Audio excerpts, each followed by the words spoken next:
Hey there, welcome to UNWOMANLY, the podcast where taboo topics are never off the table and discussions with an open mind and dirty mouth are always encouraged.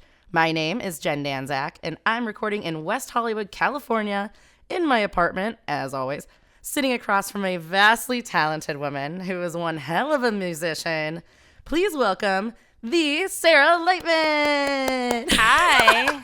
Welcome to UNWOMANLY, babe, on such a rainy day. I know. I was going to say, you have such a good voice for podcast radio. Oh, thanks, babe. Even though it's all allergies up right now. It's working for you. I was like, oh, she sounds good. You're so nice, girl. I'll take it. I'm so happy you're here in town again. Yeah. Straight from Nashville, guys. Yeah. So I live in Nashville. I moved from LA. I lived in LA for 8 years. I've been in Nashville a year, and it's been great. I really like it so far. That's so awesome, babe. I know my brother and his fiance are out there. Nice. Can't wait to come visit you guys sometime. Yes, come out. Oh, hell yeah. I mean, it's kind of really, really cold right now, but eventually, I think. Chilly. Yeah, a little chilly. A little chill. I mean, you literally went from chilly to chilly, so you're Yeah. I went not from much 80 better to over 20, here. 80, Yeah. and then 20 to 40. And then over here, this weather is up and down as well, like 40 to 70, and it's messing with my nose and everything. So, Oh, yeah. hell yeah. The allergies are real. I know. And then as a singer and songwriter, as you are, and I'm trying to be, like, it's not very fun to go through all of that. Like, Do you have a lot of allergy issues? I've actually, so yes and no. I have had allergy immunization. It's when you take shots. Girl, I was looking into that. Yeah, and it really does help. I couldn't breathe out of my nose at some point when I was living in LA. And then I started doing them, and over the months, I could breathe easier and easier. But it's not 100%. I still get, like, certain, like, itchy throat, nose things when there's, like, mold and rain and when certain things are very, very high. But most of my symptoms, I would say, are gone. So Okay. Yeah, that's good. yeah. And then, like, you know, it said I was allergic to cats and dogs, and I have cats. But, like, you know, there's ways around it. So Yeah. I do okay. You're doing okay in a dog-filled house, so that's good. Yeah. But Sarah and I met. We went through, like, kind of mutual friends, like doing a little delivery service that we won't name. Good times. It helped me pay off my monies to finish an album. Yes. And, sometimes that's what you got to do. people don't know about that because it's, you know, a little taboo. Yeah, the little odd jobs, you know, around. I just said that I did street performing. I did. I mostly did do a lot of street performing and gigging, but I needed, like, extra money because I was paying for both, you know, my bills and my projects. Right, So right. it's like, And it helped, though. It helped.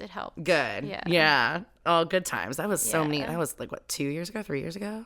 Oh, man, I don't even know. 2004. Really? 2004, guys. That was 2019. 4 years. Oh, okay. Damn, that was so long. Holy shit. Yeah. So, I mean, I just, like, clicked with you, and I was like, this girl's so nice and so sweet and surrounded by a bunch of weird people, but you stuck out as, like, one of the genuine ones. Thanks. Oh, yeah, for sure, babe. I mean, tell everybody about you, because you're originally from New Jersey. Yeah. She's a Jersey girl, y'all. Hightstown, East Windsor, it's central. It's like 20 minutes from Princeton. That's what I say because no one knows what town that is. So it's like an hour from New York, an hour from Philly. Wow. Kind of in the middle. My parents picked that purposely. Okay. Yeah, so I lived there growing up, and then I could not wait to leave. When I reached college, I was like, get me out of here. I want a bigger town, a small town, you know. I wanted to see the world. I just wanted something different. And so I moved to Philadelphia for school, graduated from college, then went out to LA, just, you know, following connections and just knowing that, like, I knew that if I didn't do it, I'd always have that regret. So I flew out to LA blindly. The only plan I made was to make sure I had a job. I was working at Starbucks, so I transferred to another Starbucks. So I had at least one job. Not enough money, but one job to, like, get me started. I ended up working, like, 3 jobs. But, like, I should probably not hit your because it's making noise. You're great, babe. Who cares? It's a really great, like, pillow. Just I'm petting it. As long as you're comfortable. It is very comfy. I love this. Backtracking. So I moved to LA blindly. All I had was money and a job and a couple places to maybe live. I picked a place to live. It wasn't good, but I sucked it up and dealt with it for a minute. So I did that. And then, I was in LA for like 8 years. At the time I was acting, and I was just trying to figure out my path, because I graduated school with a theater degree and concentrated in musical theater because I thought, I'm just going to do musicals because I really like this and this and this and this. And then, I realized I didn't like the politics and the clickiness that I didn't know came with theater, because I thought theater was supposed to be one of the most accepting places because they market it like that. But it's unfortunately, the hard truth is it's not like that. Right. It's supposed to be, art, you would think, but it wasn't. And so, I came out of college not feeling like I got what I wanted. And, that's okay though, because it's a learning curve. And so yeah, I did a lot of film and acting because that was what was available in college. So I decided to do that. So all my connections went to LA and all this stuff, and like personal decisions involved too. And so I was like, you know what, maybe LA would be like a good idea. So I did it. I took the giant leap and moved out to LA, and like it was just kind of a whirlwind of like lots of things falling apart as I did it, but I made it work. And I had no clue you started with with acting in mind. Yeah. That's wild. I mean, like, I always knew that I loved singing. It was just like, how and where do I fit and what do I want to do? And I did write songs and really loved all that, but it's hard to find like your path and your purpose when you like so many things, and you love singing, but like, where do you fit? And where do you feel like you belong the best? And so when I went to out to LA, like, it was rough, I was adulting and trying to figure it out, and not with a very emotionally stable roommate, and I feel like I couldn't breathe. I was just walking on eggshells all the time, and then working at Starbucks, and got my first restaurant job, and it all came together slowly, but it was just super, just all over the place and rocky, which makes sense. It's your early 20s, you're figuring out your life. And yeah. So, I mean, when are you not? But, right. Still. In our 30s. Right. Right, yeah. Anyway, it's the new 20. 30's the new 20, It is the new 20. It's the new 20. That's what they all say. Dirty 30, like, I think it's flirty 30. It should be flirty 30. So, I was figuring that out, and then I started writing again. I started getting inspired once I had kind of gone through that period of just feeling a lot of things and settling, and because a lot of people get inspired when they're actors to go see this or do that or learn a monologue. I was like, I want to write a song. Yes. I remember being in a theater school, even like back in college, and we would talk about the song, and I was like, did you feel that lyric? Like, I felt it so much. And they were like, I don't understand what you're talking about. Clearly, I was in the wrong career. Yes, you were, babe. Yeah, and that's when it started to tap into me again, and I started getting offers for acting roles when you go audition, and some of them were for singing, some of them were not, and I think that's what kind of brought me back to it and brought me back into the songwriting. And then when I started writing again, because I was in high school, I would write, but I wouldn't write a melody. I was so hard on myself, so it couldn't come out. And so this is the first time where everything was pouring out, and finally I was like, wait a minute, this has been here the whole time. Yeah. And so I started getting back into it, and then did like a vlog at one point to just create I was like dating this dude who was like really not healthy. But the one thing I got, because there's always something positive you get out of every experience and learning curve. So very true. Other than learning the signs, I got, he was like saying, because he was also in entertainment, and he was like, oh, when you're not getting work, you need to make work for yourself on the side. And I didn't know that. I was trying to figure things out, and he's like, oh yeah, that's like a good idea. So I made a vlog. I was like, well, I could do that. Yeah. Like, these are my resources. So I made a vlog, and I wrote about adulting, because that's what I was feeling very much at the time. And so that I called it like the adulting pains. You can't watch them anymore. Oh no. They're unseen on YouTube. But you know what? I can make it available for everybody on my Patreon. You can. Oh, there you go. You can if you bug me on Patreon, I will give you access to maybe one or two of the like not public, like unlisted. Unlisted. Yes. That's the word. Yeah.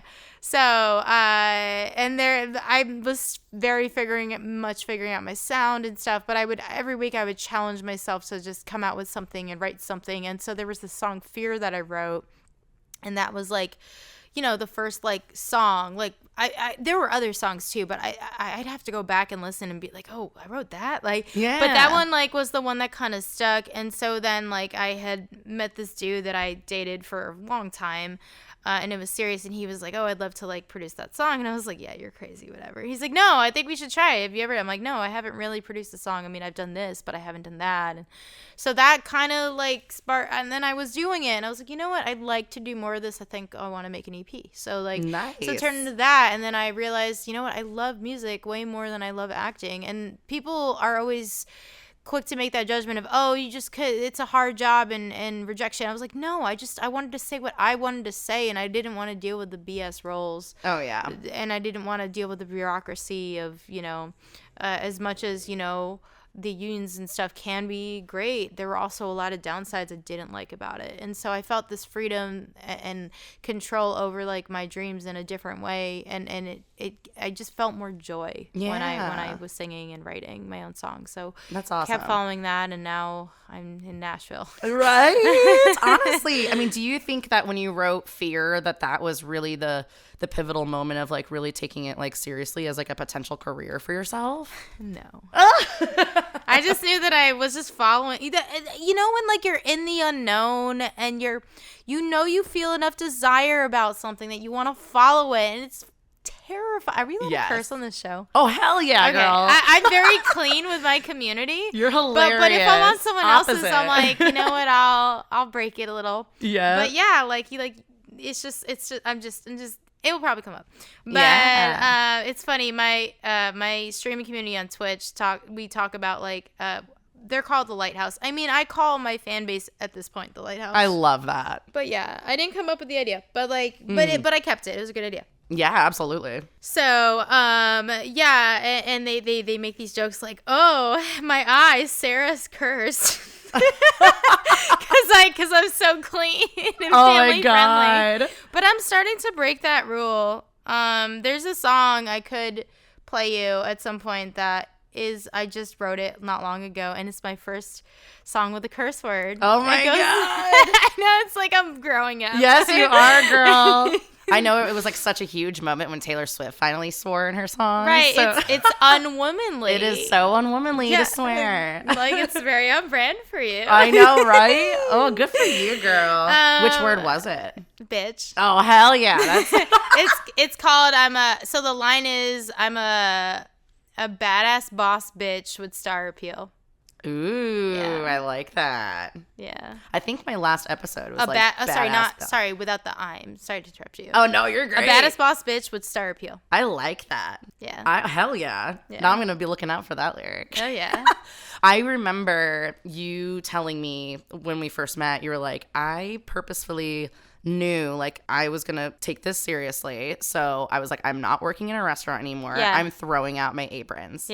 I remember that. That's stuck in my. Oh, you really have one? I stole my Starbucks apron on my last day when I was in my early 20s. Oh my God, did it have your name on it? Because that would be kind of cute. Oh, no, they give you like a name tag and then you write on it with like a little white marker. No, they're not. Because I was gonna say, if it's like embroidered, that makes sense. I have an embroidered YouTube Shorts jacket. Ooh. I was a guinea pig for them. Oh, that's what it. That's kind of cool. Yeah. Shit. But yeah, like I just like knew, I was like, that always stuck in my head. I don't know why. I was like, I want to get to that point of throwing out my aprons, of knowing I'm never going back to that restaurant. And it's like, even if you don't know and it's scary, it's like, the thing is that you focus on what you want. And so sometimes you do need to do the things in order to get there. But there comes a point where you're just like, fuck it, I don't want to rely on this anymore. Yeah. You slowly work towards that. Sometimes it's just a giant leap of faith and it's messy. And sometimes you work towards it gradually, like I did at the time. But yeah, no, I was just like, no more of this, no more of that. Right. I mean, sometimes I still walk a dog here and there. But it's therapeutic. Yeah. You know? That is true. That is very cute. I used to walk dogs back in the day. That was fun too. You walk a dog now? I walk two. Well, one and a half. 1.5. She's so tiny. I know.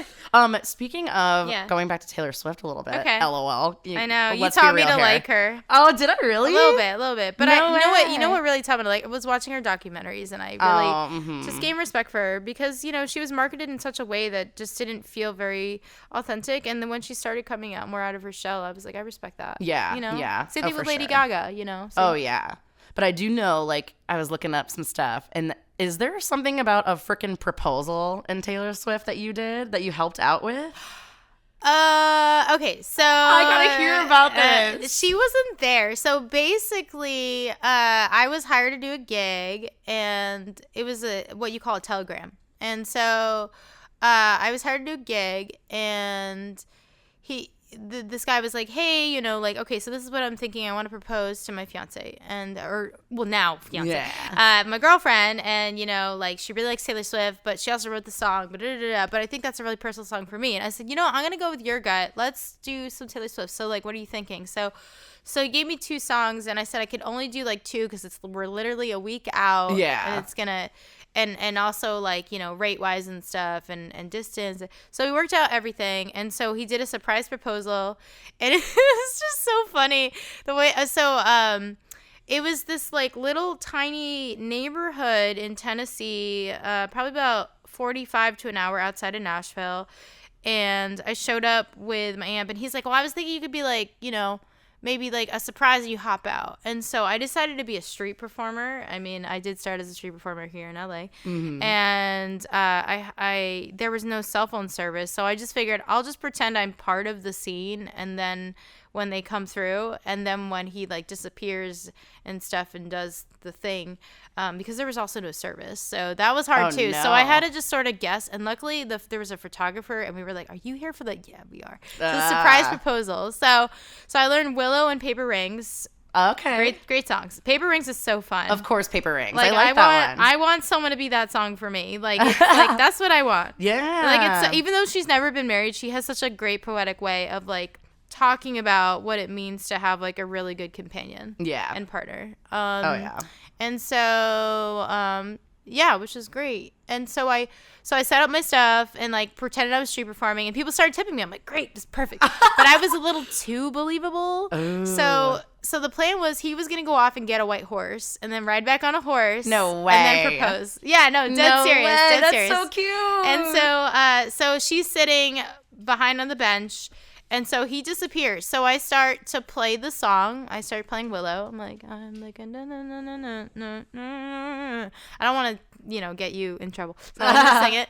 And so and then so I was like, hey, I have a couple requests. I hope everybody likes Taylor Swift. And she put her thumb up. She's like, thumbs up. And then and I was like, awesome, she likes Taylor Swift, I'm gonna play it. And then what would have been better is if I said I have 2 requests from her fiance's name, because it was such a I think it was like a Middle Eastern name. I don't know exactly, but it wasn't like not everybody would have that name. It was different. And so I just want to protect their privacy, so I don't want to say the name on here. Sure. Just in case they stumble upon the episode. So that would have been the better way, because she thought I was just street performing. And so he comes out on a horse, and then she also didn't have cell phone service. He didn't. So there was a lot of like, she's like, where did he go? And like, why is he taking so long? So he comes back on the horse, and someone's like escorting him, and she's walking towards him. Like, she's like, what's going on? And then she's like, wait, are you proposing? And so like, she just didn't get it. And it was oh my gosh. Yeah, it was just one of those. By the way, a white horse is a Taylor Swift song. So it's huge, that's perfect. You know, yeah. And I was telling him to take her to a Taylor Swift concert because she's really great with her fans. I've seen her in her videos and stuff. So yeah, that's how that went. And then of course she said yes, and it was sweet, but like it was just like a little bit, you know, not as organized. Yeah. Because of it. And you know, he had me get her flowers, to hand her flowers, and it was very sweet, but because of that, it just wasn't like, you know, a Hollywood moment. Right. I mean, hey. Yeah. That's so sweet. So, I actually saw Taylor Swift in person at the NSAI Awards. She accepted her award for being like, I think it was like I forget what the award was. You'd have to like kind of go through her socials to remember what it was called, but it was like the best songwriter in 10 years or like it was like a songwriting tribute. It was like a big deal award. And we were like, oh, we'll see if she shows up, and she did. She came out. She was wearing this beautiful sequin dress, and then she sang us all Too Well. All Too Well, yes. The 9-minute version. 10-minute version. Everybody said, or however much it was. The outro was like 2 minutes long. Let's be real. It was so long, but it was worth it. And she was so eloquent with her words in her speech and the way she interacted with the fans that showed up. It was just a really great moment. And so, so I saw her in person. Now you can be jealous. Oh, well, I mean, I saw her Reputation tour, and then I also saw her for Jingle Ball, but not in a small capacity like I was like maybe 200 feet from her. So that's so wild. Yeah, it sounded great, you know. And do they go gung-ho about her over in Nashville? Oh, they love her. Yeah? They love her. I mean, there are definitely people that aren't Swifties, as they call it. But there are definitely some people that throw shade. But yeah, no, as a whole, though, the community loves her, you know? Yeah. So, it's so interesting what she's done for pop music. And honestly, what you can do for pop music, too, by bringing, like, your little soulful voice to it. Yeah. I know you are known for your uniquely soulful voice. And it's definitely very smooth. And I love that everyone says that. I'm excited to see what you can do. And I mean, you already have such an incredible album out called Interlude, right? Yeah, 2019. 2019. End of 2019 when it came out. Oh, okay. So it was right before the pandemic. Yeah. So, like, how did that come about? How long did it take you to write that album? Or was it just a bunch of your little songs that you were like, you know what, I'm releasing as an album? So, great question. I just decided I'm going to challenge myself and put out an album. Yes. I did the EP, and then I did a single, and I was like, you know what? This could be part of the album. When did you do the EP again? So, the EP was 2016 or 17. Okay. One of those. Yeah. And so, well, a long time ago, feels like ages ago, but, yeah, and so that's when I put that, and I was still very much figuring out my sound. Even in Interlude, there were still like moments where I'm like, I was still really figuring some things out. Yeah. Which is you always are, but like just like my voice and like style and like how I was delivering certain things definitely was more figured out on Interlude and have found my identity at least, but how to like let it come out of me and have my truth be aligned with me was a whole nother thing. And because I definitely had an idea and I like knew myself, but there were other things at play that were just sort of not only holding me back, but just sort of keeping me a little bit in doubt and in question of like, it's just like, you know, it's just a part of being human. So you have to like get past that hump of like, listen. Of like, I'm gonna tell my truth and you're gonna take it or you're not, but I'm not gonna people please you. And like, it's a thing, especially as like a woman that we go through. I mean, we all do, like every human, but you know, we if you're a woman, if you're a non-binary, a minority of some sort, you know, racial things, there's a different level of oppression involved. I think everybody's oppressed for sure. It's the system, but like,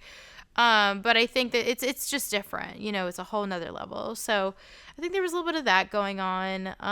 But yeah, no, when I did the first, if you listen to my EP, it's like all over the map. There's like Paramore vibes, and then there's like jazz vibes, and then it's like, you know, it's like its own musical, and then and then there's like pop rock vibes, which feels like pop rock because it's like the closest, probably the closest. Yeah. And then there was like a pop country. I didn't mean to write country, it just happened. I'll probably sell it to Rascal Flatts. It's fine.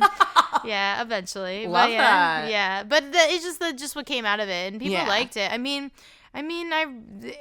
musicians most of them have ADHD, so why not, you know, it goes into the writing, it's fine. Absolutely. So yeah, when I was done with that, I was just like, yeah, no, I'm gonna do an album next. Let's just do it. I want to keep growing and all this stuff. And so I already had home, so I knew that I was going to be on it. And then I just started writing ideas. So yeah, no, I was writing as I was recording it. And that's so great. And then towards the end of 2018, my friend Trevin, I met him really randomly, and then I was like, we worked out like this like deal where I was like, hey, if I help you and you help me, it was like a very Hollywood moment where he like stayed on my couch and like, and I was like, hey, so I I feel like you might be really great to write with. I'll let you stay on my couch while you're figuring out your stuff if you help me write my album, and I'll throw in some meals. And he's like, perfect, awesome. So it's like I love that. we were doing, and so we didn't even have to go very far. We wrote 3 songs together. Very I Can't Be, All Right, and So Good.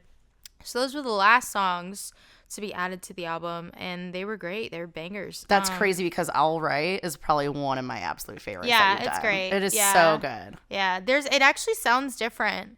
I could play you a little bit of the. Ooh. I sent it to him yesterday actually it was from the first writing session because it sounds different, and we were talking about how like we wish some of the stuff that we incorporated in our writing sessions were just a little bit more involved, but we could always just maybe we'll release another version in the future, Right. but we were talking about that because there was just something special. So like I'll play it for you. Sure. So this is from 2018. Wow. Yeah. Only 2 bags packed, heading from Philly on a plane to LA. Feeling kinda silly as I'm holding back the tears. I haven't cried. So that's Trevin in the background. Just days ago, lost my housing situation and I'm single now. From our last conversation, I'd be breaking down. I gotta stay strong. Slowly descending, the clouds greet as we touch down. Anxiously waiting to meet you. Staring face to face with the city. Your mountain tops are looking oh so pretty, and the palm trees swaying to the night. Reminds me I'm gonna be alright, no matter how much I cry. You lift me up with every city light and feed our dreams so I can fight. Thanks to you, gonna be alright. I'm gonna be alright. Like, how can you not love that song? Yeah. Like, it's so hopeful. Like, Yeah. you were probably a through little defeated. Like, super dark. yes. I was crying every day, and Ugh. I was like crying at the universe, like fix it, and like that's not how it works. universe is like, go fuck yourself. Yeah, you're like that's not how that works, bitch. Please. Oh my god. The universe is like, I'm gonna put you on hold, okay? You get in line. Because it's so I thought good. you think you can control that stuff. But, like if I just Right. cry hard enough and complain hard enough, you'll just Right. And then like the universe is like, nah, you don't know. You're gonna come to the other side of this, and you're gonna know that what I have done for you and put you in the corner has like been good for you. Yeah. Like, Oh my so- gosh. And then that song is so relatable to Yeah. literally anybody that has moved out here, really. Yeah. You know, you're leaving behind It's about your my stuff. move to LA. Yes, But I mean yeah. anyone in any town can Yeah. any big move or like, but especially LA because it's just a whole another animal here. Oh my god. Oh yeah. Something absolutely. crazy always just happens when you like move here. I don't know. It's just even when I just came to travel here, like all the things I've been through in the past 48 hours of just coming Yes. here. Like LA was like, Nonstop. fuck you for leaving. Here's a pile of shit. Yeah. Here's all the rain for you as well. Yeah, here's the rain. Did you ever get writer's block when you were working with him? Oh, or- all the Yeah. time. How do you all get the past that time. stuff? A lot of it is just, this is going to sound like very mental health, but it's just giving yourself like grace to be like, that's okay. I'm going to write from where I'm at. And then some days to accept that, you're human and don't force it. Right. Like let yourself go from where you are and get what you can, but don't feel like you have to like, pull like, like the next thing out of you. You just let it flow. And if it's not ready to flow, I didn't write for a lot when I moved to Nashville. I kind of got inspired for a second, but between that time, like I was not very inspired. Like if you go through my TikTok of my 30-day songwriting challenge, that's not a 30-day songwriting challenge, took a whole year. Oh my god, that's so fun. Yeah. So like and I also like I challenged myself to basically be a machine, which was I realized that I'm not. I just wanted to write more. I would hear about other artists saying to write more and work hard, but it looks different for everybody. And I think that's kind of the thing. When you remove that expectation of what it's supposed to look like as opposed to what works for you, I think that's when you really start to like get somewhere. I like that because we were honestly kind of conditioned. Yeah, absolutely. Yeah. Like we're supposed to be workhorses. Every single day we're supposed to be on our A game. And like, and then I feel guilty. Like, I haven't been doing enough today. I need to be doing more. I see someone else getting ahead. I'm like, why aren't I doing that? Or I'm not working hard enough on this. When it's like literally I'm doing the best that I can. Right. No, so absolutely. all you can do is the best you can. If that's not good enough for you or someone, like that's not okay. No. Absolutely. No, absolutely. And I'm glad you actually brought up like the mental health stuff because I know you're kind of like a mental health advocate with your music. Through my music. Yeah. Yes. I just like to, I mean, we kind of all are. Every artist writes about their pain or whatever they're going through. And it's all, that's how we process our stuff, our emotions, whatever. I probably need to write a lot more, honestly. But for me, I really try to write about the relationship with the self versus the relationship with others. I think, there are songs that I do write about because mental health is about taking care of yourself and how, like, to love yourself so you can love other people, to fill your cup up. Or how am I filling my cup? Does my cup have holes in it? Do I need to get a new cup? Like, how does that work? Do I need to supersize my cup? I need to size up.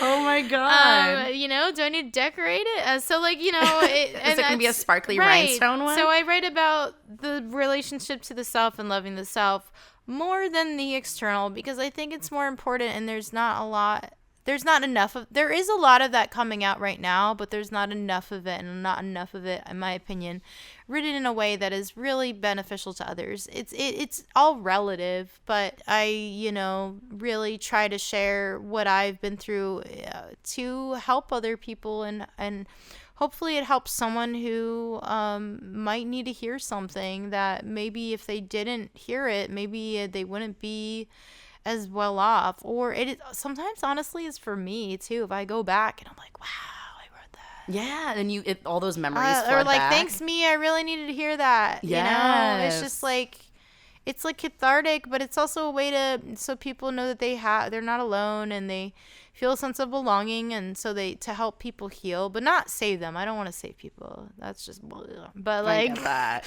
Yeah. But like, if I could just help somebody, like, so how I would have wanted that help because my needs were neglected or I felt abandoned or whatever it was. I would want them to have a better time than I did. And I don't want to save anybody from their pain. I think pain is, the thing that helps us grow. But if someone could feel like, they have someone to just like know that they have a hand to hold while they go through it, not like be babied, but you get what I'm saying. Yeah. Like they have someone to just like have an outlet to like a bestie or something when I didn't feel like I had that. Yeah. That's kind of why I feel like I do it. And that's what kind of is what has kept me going this long and through all the stuff I've been through. Right. So tell me more about it though. Like where do you think it all began for your inspiration for your songs and your journey to self-love? I had just gotten through that whole period of moving to LA and adulting and then dealing with healing from a breakup, and it was very unhealthy, but I was also very unhealthy, and you just like learn like, wow, I need like a reality check. So I'd gotten through that and realized that I hadn't really been to therapy in a long time at that point, but that there was this fear, this anxiety, and it was like, realizing that I got to the other side for the first time on my own, even though it took a long ass time.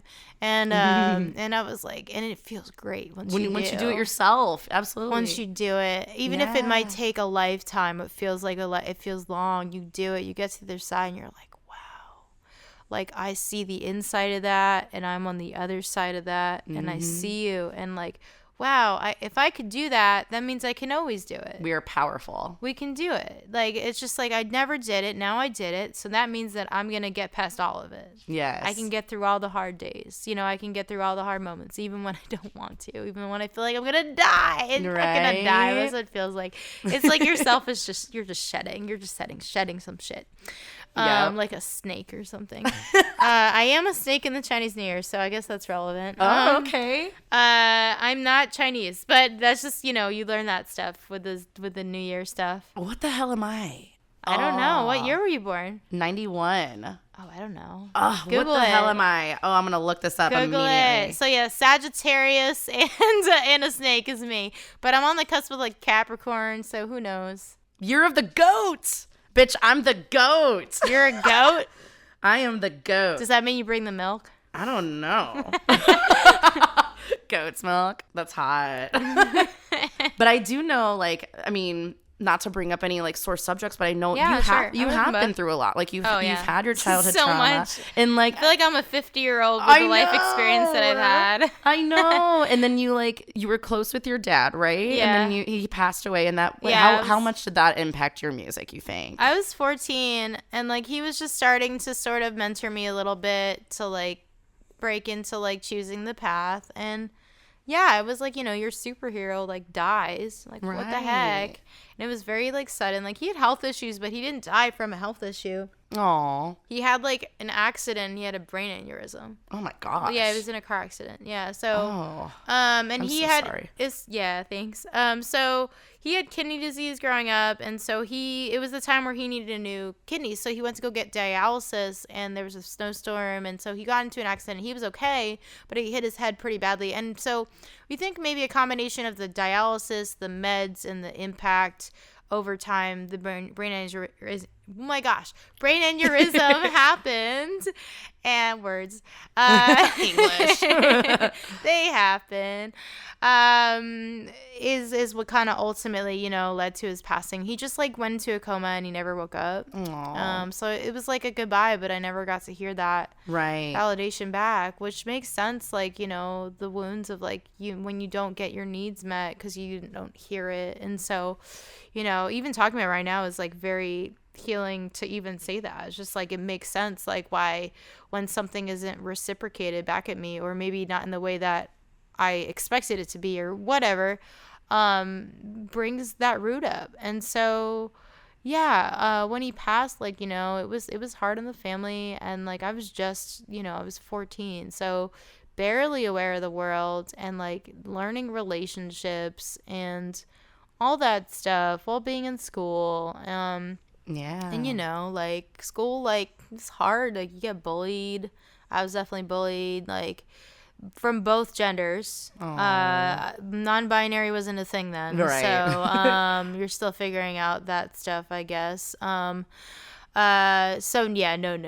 non-binary that I know of bothered me, but I was bullied for sure, like a lot. And so it was difficult, but and it influenced my relationships, the loss of my dad, all that stuff. So for part of me just didn't feel worthy of like, having healthy friendships, having healthy relationships. And it influenced a lot of my decisions until I was able to really learn that self-awareness and look at myself. And I had to like do some really intensive work that I did during the pandemic that ultimately brought me out of it. I had to go into the subconscious.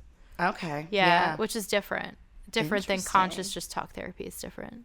Interesting. Yeah, your brain I need changes. to look into this. Your brain changes. Oh my so God. fast. I believe that. And now I feel like I'm like, people are like, you're a whole nother different person. Like you are, but you aren't. I was like, yeah, because my like every light is turned on. Right. Like I'm like a fully functioning human being. There's nothing's holding my back. Nobody's holding me back. I'm not letting anybody hold me back.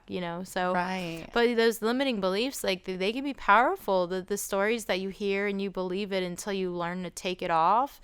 And it takes a lot of work to let that all go and learn how to take it off, because a lot of people don't even know how to. They're like, how do I just stuck to me? There was just a lot of that growing up. And then I went to college and graduated, and I thought that would solve every problem. Nothing ever solves your problems, guys. I can't be as literally about the subconscious of one being forced. I think subconsciously my mind was trying to speak towards like some really real things in the moment, but also having been brought up in like the Jewish community, and there's nothing wrong with being Jewish, but in the way that we teach religion is a huge problem. And so like it needs to evolve. And so I felt very forced, and like it's like the lyrics are like, put me in a box and tie me with a ribbon, throw a dress on me, and drink until the room is spinning. Yes. It's like, that's like every time I hear that line, I didn't even know what it was about. I was just letting it flow out of my mouth when I wrote it.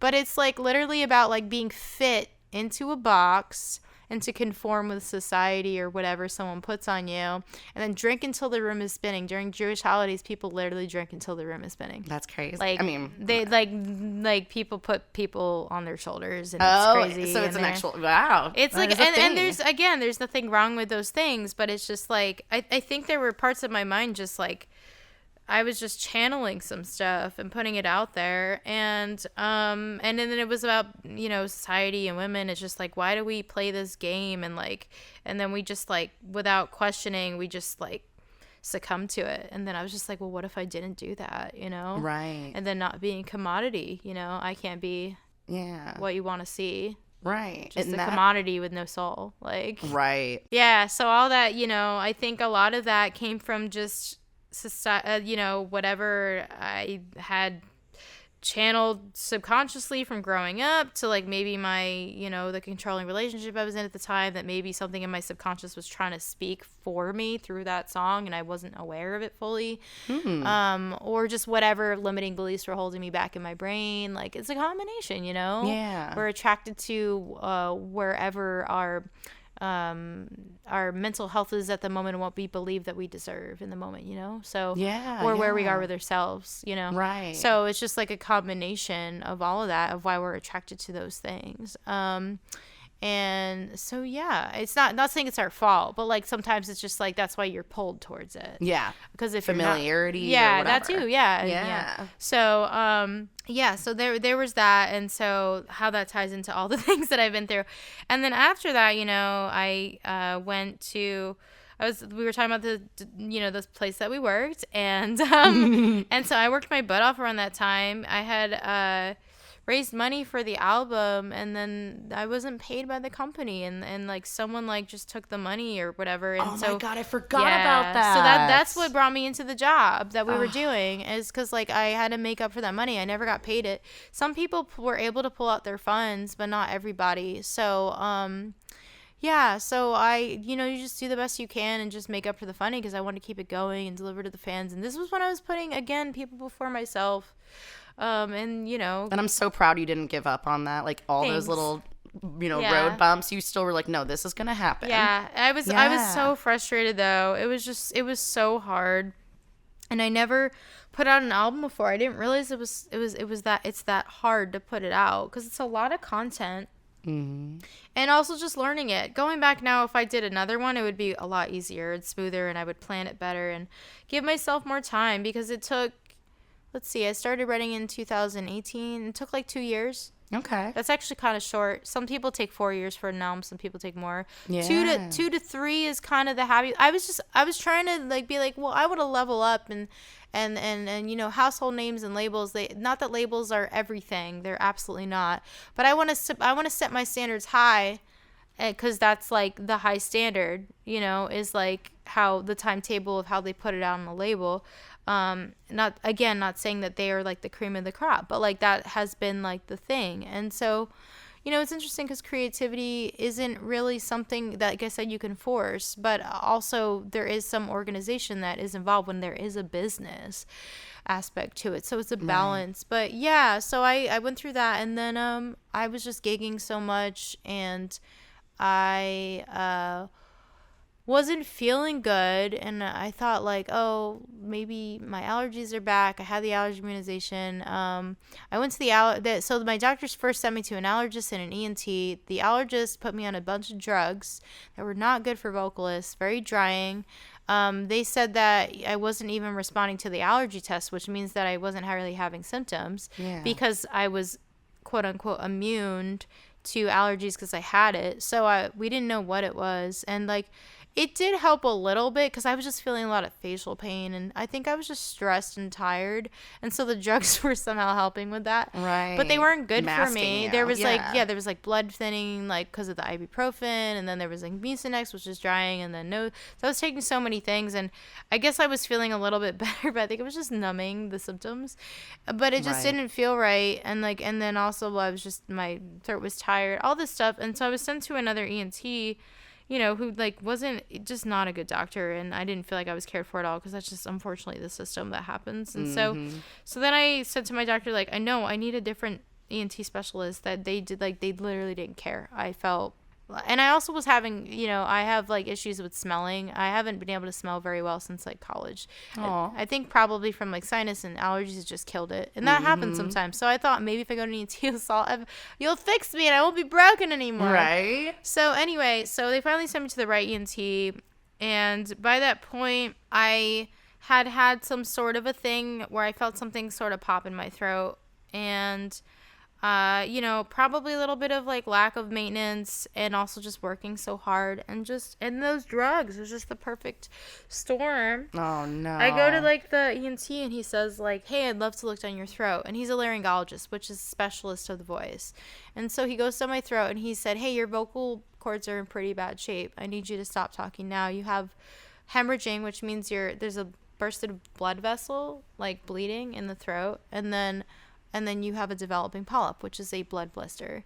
It's not always blood, but like a blister on the cord. And so I was like, okay. And it was just Christmas time. So there was that happened. And so I stopped talking for 2 weeks. I couldn't make any noise. When I was like laughing, I had to like try and not make noise. It was hard. I was like, I don't know, it's just breathing instead. 2 weeks, y'all. That is crazy. It was crazy. And so it didn't go away. And I tried everything to just try and heal it, and nothing was helping. And I was able to live with it for a while, and the pandemic hit during that time, and isolation and not seeing anybody, because it was just like I didn't know what happened to my voice if I got COVID. And also the thought of getting COVID just sounded awful, so I don't want it in general. So I was definitely one of the people who like wiped down their packages. Oh yeah. I washed my hands so much. I touched the table. I'm like, wait, germs?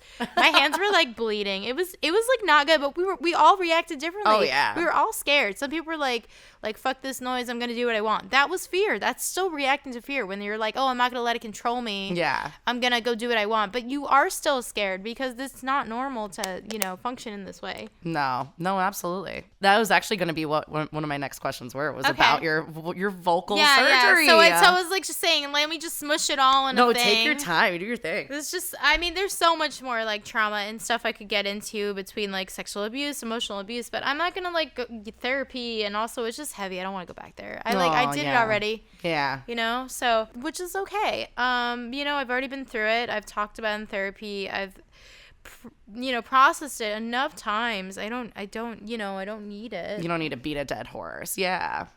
Yeah. So, Yes. So anyway, like I lived with it for a while. It was fine. My voice sounded great. I would just get tired and it was painful.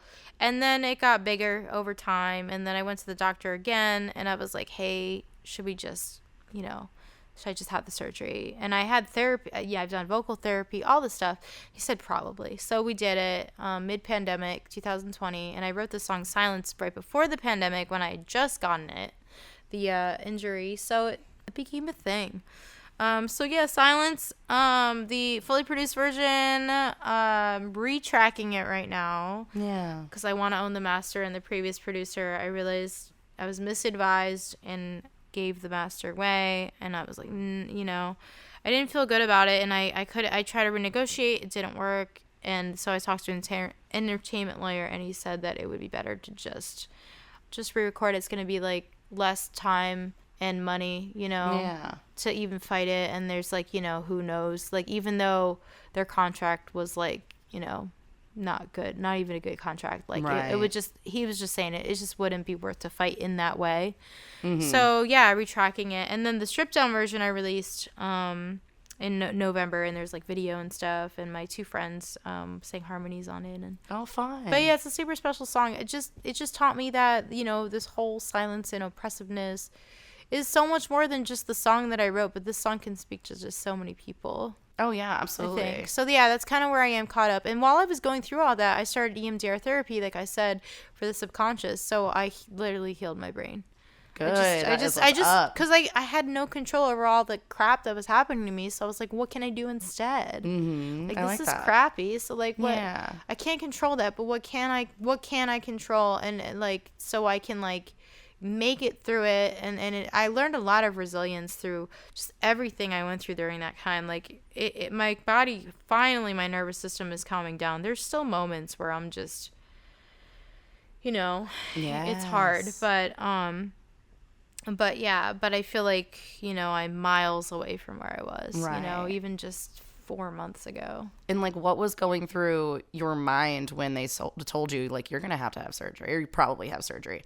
Like, did you have that moment of, I mean, like your song suggests, like, am I ever going to be able to sing again or even talk? Yeah. Like, what was going through your mind? Well, it was just like, is my voice going to change? Is it going to sound the same? Is it going to sound different? Like, am I going to survive the surgery? I mean, obviously I had good odds. I'm in good health, but like still there, like anything can happen, blood clots. So many things that can happen when you're under the, asleep and under like, the knife, I guess. Yeah. Well, it wasn't really a knife, but yeah. It was like literally going down my throat with a knife. Can you imagine that? Oh my God. But yeah, there were just so many things, and like being isolated in a pandemic, and then also having a very emotionally unavailable partner who clearly didn't want to be there. Yeah. But like was there. And like, it's weird when they're emotionally unavailable, you want them to be there so much more that you kind of become clingy. Mm-hmm. Even though you're not clingy, because you're just grabbing whatever you can. Exactly. To hold on to the love that you want, but they're not giving you. It's hard because it's like, I didn't deserve any of that. And like, no, it was difficult. And then when you rehabilitate, you can't talk for another 2 weeks after the surgery. And then it's weird talking when you're done because your voice is still healing, so you can't really talk, and then it's also sore, and you can't cough, nothing like that. And so I literally, shout out to Amy Chapman, voice therapist and voice teacher. She helped me rehabilitate. So you start from talking. So she teaches you how to talk again, and we do certain exercises, and then we do singing too. So I literally sang and talked from the moment I started talking again. That's wild. But it's in very small increments, and there's like certain exercises, and you can only talk like once every hour for 5 minutes for a week. And then you slowly build over time until I could finally fully talk again. And she said, and it takes like a good 6 months for me. And it's actually painful to like, because you're retraining your voice. It's a new voice. Mm-hmm. You're retraining your voice how to vibrate and work together again. And so it takes really a full year to fully heal inside and out. And so I chose to like just keep isolating and not really see anybody unless they were super clean, and hadn't really been around people or they're tested all the time, because again, I didn't want to fuck with anything. And there's just the anxiety of the unknown of the pandemic and all that stuff. So, it was definitely not my highest time of self. I definitely was not like behaving as my highest self. I did the best that I could, but I was anxious as fuck, and like, right. I can imagine. Yeah. So like, so it was difficult, but yeah. So 6 months, that's when I started to feel a decent amount of resilience. It wasn't 100%, but it was like, I would say like, the stamina was definitely, sorry, not resilience. Yes, resilience, but stamina was definitely there. 6 months. That was when and then I started streaming on Twitch, like, or I should say again, or for real, because I didn't, with the injury, I would try to do it, but it was hard. Mm-hmm. So it wasn't really until 2021, like October, November, and I would only go for an hour because it was a lot, and I slowly increased the time to 3 hours, but it was hard, and like I would take breaks in between, and sometimes I'd talk or play a video, but I slowly increased it over time to 3 hours. 3 hours is still a lot of voice time, but yeah, so it was quite the process, and it felt very long. I felt like I was never gonna get out of it. So anytime I'm in like a very vulnerable situation, and I just feel, very like in the unknown. I don't know how this is gonna end. I'm scared, but I care about this. Like, anything like that. Like I go through that emotional state again, no matter what it is. And so, yeah. Do you think that your voice came out stronger and came out even smoother? Like, do you think you're happy with the result afterwards? Oh, absolutely. Oh, okay. I highly recommend the surgery if you absolutely need it. Don't get it if you don't need it, but I needed it. So I could have lived with it, but I was so tired and drained. But yeah, no, I highly recommend it. I learned like some new tools, and it validated other tools that I already had. I met my next voice teacher. I've had some really great teachers, but this one I've stuck with, for a bit now, and she's been really great. So I'm grateful with the results, even though it was like a painful learning lesson. So it's a very common thing. We just don't talk about it, but it happens to so many singers, in the industry, whether they strain their voice or they need surgery, or like Imagine Dragons, he had to go on like vocal rest for 2 weeks too. Like Justin Timberlake had like nodes at one point, which is a totally different thing. It's like callus. I don't think he had surgery, but he also had to take a break. It's just I would say most notably recently, like Meghan Trainor. I've heard of that one. She studied with the same voice teacher and therapist as me. Oh, get out of here. Yeah, okay. and she's had it twice. But wow. Yeah, twice. It's rare. It's rare, but like it can happen. Like Adele had it twice. So like. Oh my God, Adele, you're right. Yeah. Oh, so many. Yeah, so it's very common. It's just, but I felt so much shame when I found out. I felt so much shame but you had an answer at judgment least. and like. Yeah. Yeah. Oh my gosh. Do you think we could hear a little bit of silence, or do you think that's the fully produced version, or like any sort of little? I'll play the strip down. Ooh. I just don't want to. I don't know when this is coming out. But, right. Yes. Let's see. Let me go to my YouTube. Hell yeah.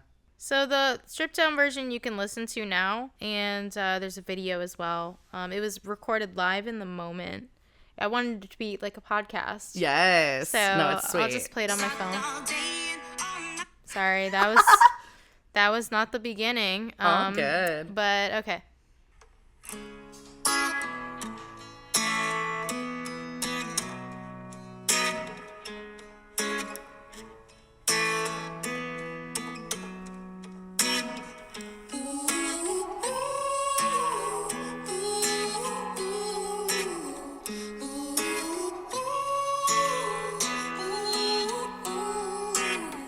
Haven't said a word in a minute or so.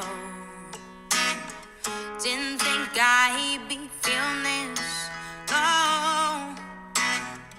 There are so many things circling around my mind.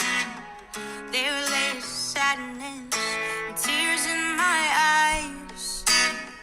We'll see again when my voice survives.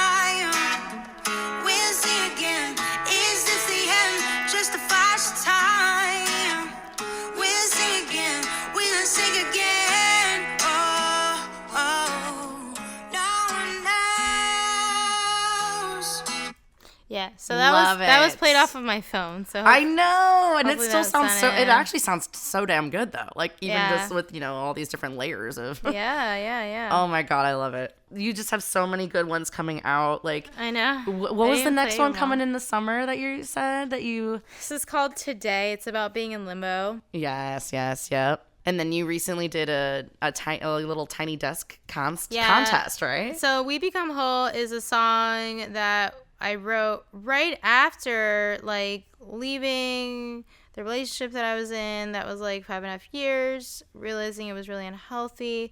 Also simultaneously, again, being on the side of healing that childhood stuff, because it was starting to like be towards the end of it. So at this point I had worked through all the childhood stuff, and I was still staying in therapy just to get some help with like that breakup, because it was hard. I was like a divorce without going to court, so that was Christ. It was not good. But yeah, and so We Become Whole, I started the idea of We Become Whole, the chorus for the 30-day song challenge on TikTok. You can actually go hear the original. It's actually in a different key. I realized the other day it's like half a step up, but which is fine. Things happen when you're writing, and it was just an idea that someone gave me to write for TikTok from Twitch, because we would have songwriting days. That's so fun. And so I was like, what do we want to write a song about today? And so they throw ideas at me, and then I take whatever I can resonate with. I'm like, okay, I'm gonna go do that. So I'll write part of it on stream, and then I would write the rest of it off stream and then present it later. Sometimes the whole thing would fall out, but it was more of a surprise. So I came up with the hook, or the chorus as you would call it, and then I would paste that on put that on TikTok. And so it took a while, and then I came back to that idea after I ended that relationship and been through grieving all that childhood trauma and worked through that in therapy. And so I went to the like a studio writing session and then fleshed out the verses, and it just came from a very in the moment place of realizing where I had been and where I am now and where I'm gonna go. Nice. And so it's about taking off that, we were talking about programming, like taking off those roles that we were handed and thought that that's what we were, when they're not our identity at all, and we don't have to do that at all. This just takes some strength and some bravery to say, like, no more of that. I don't do that anymore.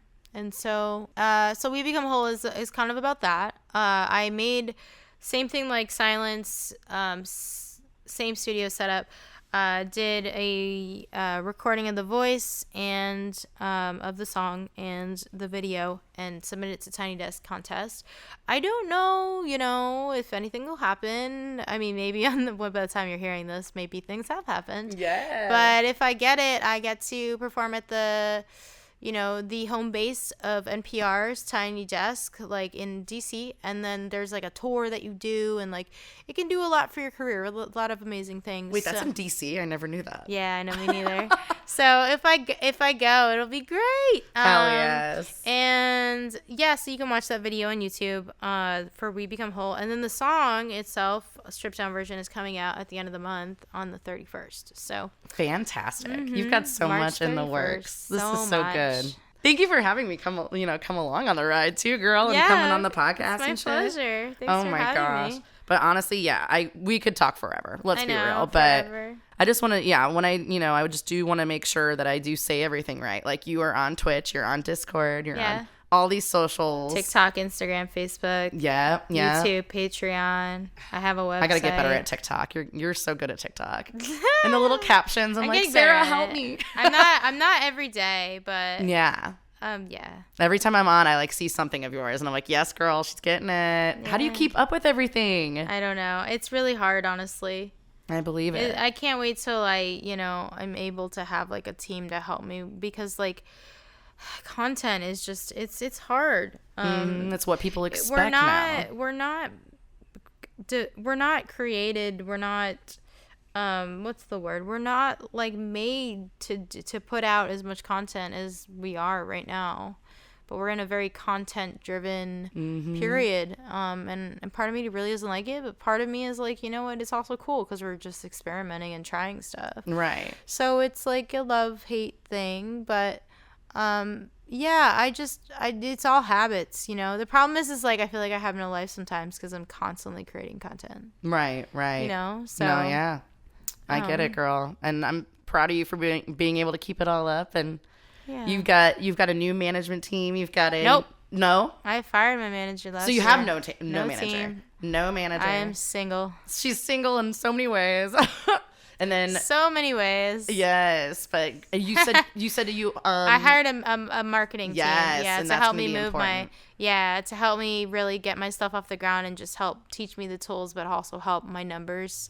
Okay. Because like literally, you can have the best songs, but if no one knows you exist, right? And it's hard. Even if everyone's sharing with their friends, that's still not enough. Right. No, it's true. Even if we're all 6 degrees of separation, so this will help me build my numbers and get a booking agent and get better management and so all that. Right. And if anybody does want to book Sarah, she is available. Absolutely. Yeah. Sarah-Lightman.com, correct? Yes. And if you go to my website and you go to like my EPK, or if you go to my booking page, if it's a private event, if you want for your wedding or something like that, you just follow, you can go through the forms or send me a direct email. Another Taylor Swift proposal. Yeah, absolutely.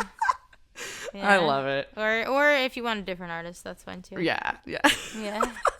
You're great, babe. But honestly, thank you so much for coming on. Absolutely. You're fantastic. And everybody, please make sure to follow Sarah on all those socials. She's got a great Twitch community. You can go and join it. Yes. We have fun. We throw cupcakes. You throw cupcakes? Seriously. If someone's having a bad day, in the chat there are cupcake emotes, which are like emojis, but they're made by me, my community. So that's adorable. Yeah, so they'll throw you a cupcake and a hug. Oh my gosh. Yeah. Become part of the Lighthouse, guys. Yeah. And definitely go listen to all of her fantastic songs on all the streaming platforms. Yeah. Unbelievable. So many good ones coming up. And definitely keep up with me and the Unwomanly podcast by following at Unwomanly Podcast on Instagram. Go and get my merch. Go and get her merch. So much merch. All the merch. Oh, I love it. I'm going to go grab some too, guys. Don't you worry. But thank you so much for listening. I can't wait to see you guys next time here on Unwomanly.